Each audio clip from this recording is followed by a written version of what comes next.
for some eye chips that you've 3D modeled for your head that you've made. So here's my eye chips, and we want the artwork to fit inside these little divots that we've sculpted down in here.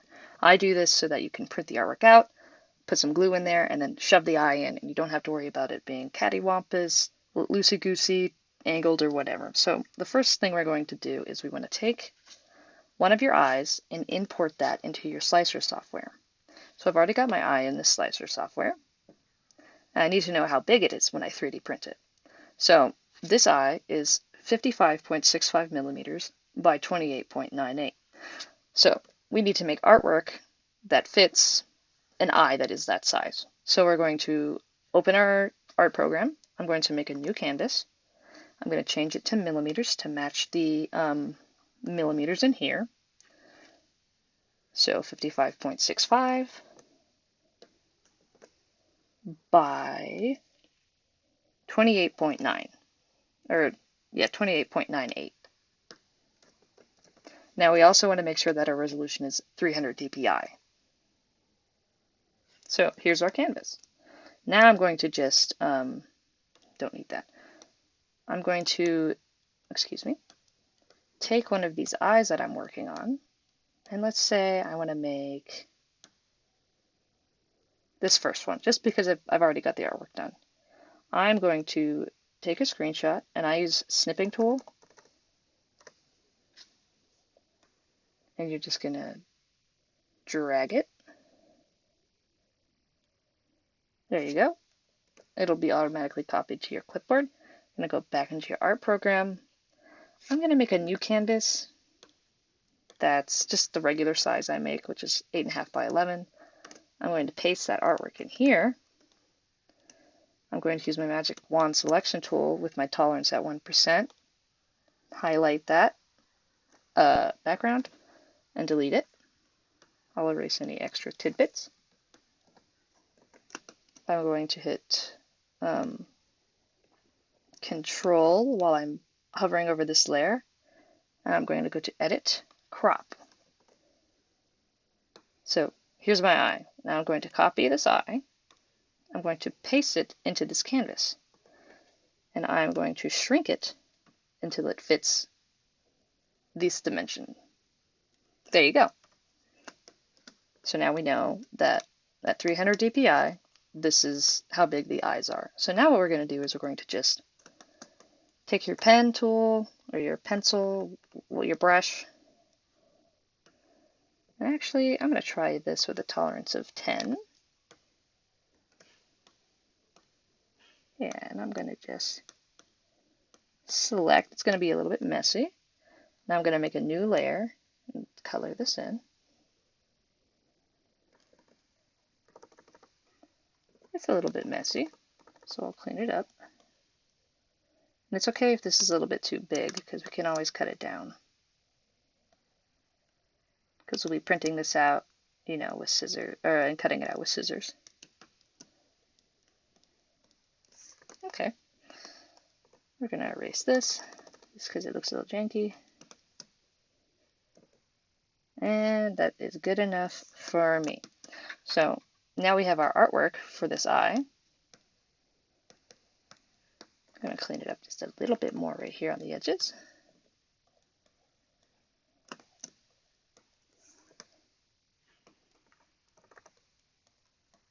There we go. I'm going to make a red eye. I always start with red. So you're going to draw your artwork. So I've made a new layer by clicking the new layer button, and I've clipped it using the clip to layer below. I'm going to use my soft airbrush tool with a hardness of 0. With a darker red, just brush across the top. Get a slightly darker red, brush across the top. I'm going to take my regular pen tool. I use the G pen. I'm going to draw on a pupil.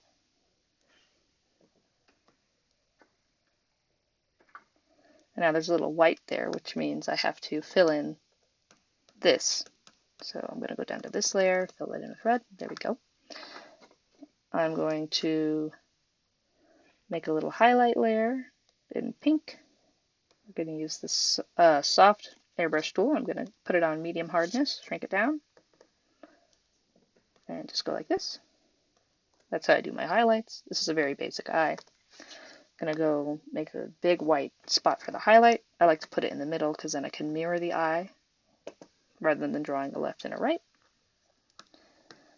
I'm going to make another one using the hardness at 0 with my airbrush tool. And just click the same spot to make that kind of glow. And now I have my eye. So I'm going to fuse all these layers together now. You can keep them active if you want and just put them in a folder instead, like this. Now I'm going to click the stroke tool. I'm going to make that dark red. And he's a little funky at the top. I forgot to clip this. There we go. So now we have our eyeball. And we would just copy that and transform it to mirror it. And then we have our left and right pupil for the eye shape. Now I'm going to make a full page of these in different colors so that I can print them, because you want to be able to print these on paper. And I print them on we're going to make a new canvas, change to inches, and you want a 4 by 6 inch canvas. This is, 4 by 6 photo paper. It's cheaper than 8.5 by 11, which is why I like it. I'm going to paste that art in here. I'm going to go ahead and just fuse these layers down by holding Alt, Shift, and E while those layers are highlighted. I'm going to just put it over here. I'm going to duplicate it, transform it down, hit Control U. I think it's Control U in Photoshop as well, or Krita, but you just want to activate the hue, saturation, and luminosity. So I'm going to change the hue by 20, copy and paste, change the hue by 20, 20. And I'm just going to keep doing this until I have a whole page full of eyes of different colors. Oops. Copy, paste, hue, 20. That didn't do very much. There we go.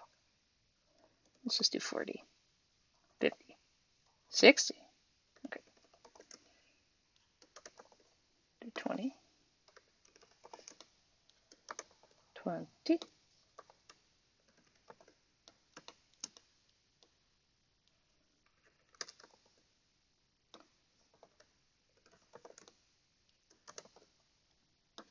I'm just going to do this until I get as many different colors as I want.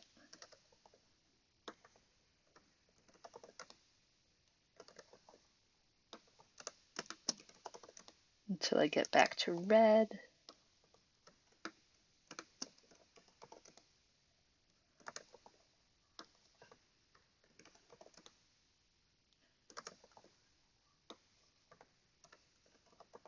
That's about red. So I'm going to go ahead and make a brown one. So I'm going to change the hue back to orange a little bit and drop saturation down. I'm also going to make a gray pair. Oops.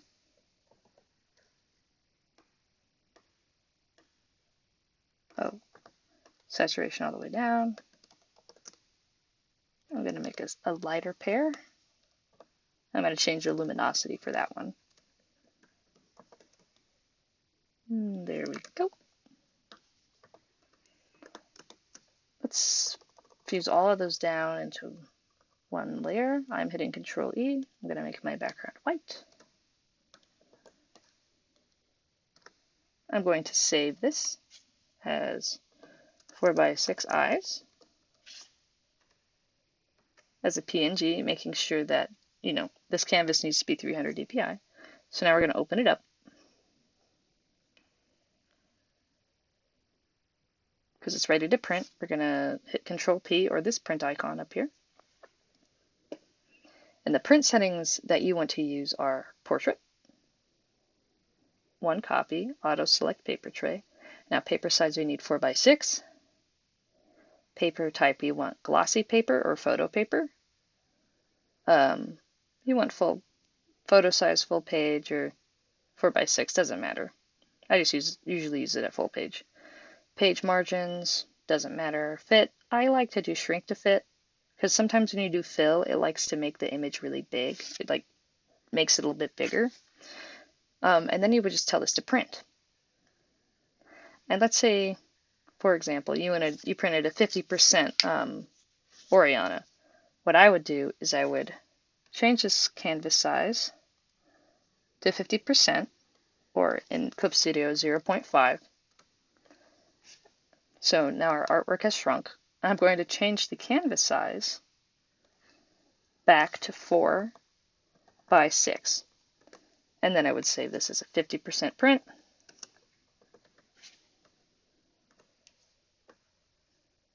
I would open that up, and I would print it exactly the same. And the reason I sized that canvas to be 4 by 6 behind, with all this extra white space, is so it thinks that all of this white space around here is going to get printed even though there's nothing there. Because otherwise it tries to fill those eyes and put it to the corner of each page, corner to corner, and fill it up, and we don't want that. Shrink to fit, and then you would just tell that to print.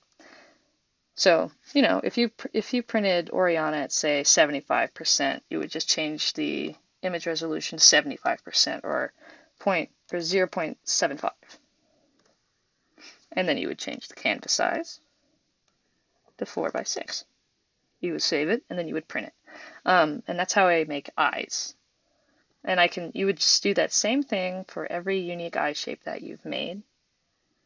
Because I've also got like these itty bitty ones, that one, those big wide ones, that one. And I would just make custom artwork and make a whole page of that in different colors. So I'll go ahead and finish that up later, but that's how you can make some, if you want to make some yourself. Like say you make your own eye chip. That's how I make the artwork that you print out, glue in, and call it a day. Because at the end of the day, I want to make something that's, handmade, homemade, inexpensive, so that I can craft it and make it at home, because not all of us can afford lots of resin or other fancier types of stuff. But there you go. If you have any questions, let me know. Just leave a comment or shoot me a message on Etsy, because that's the one I check most. I guess that's it. Be gay, do crime, and have fun, as long as it's not illegal. Bye.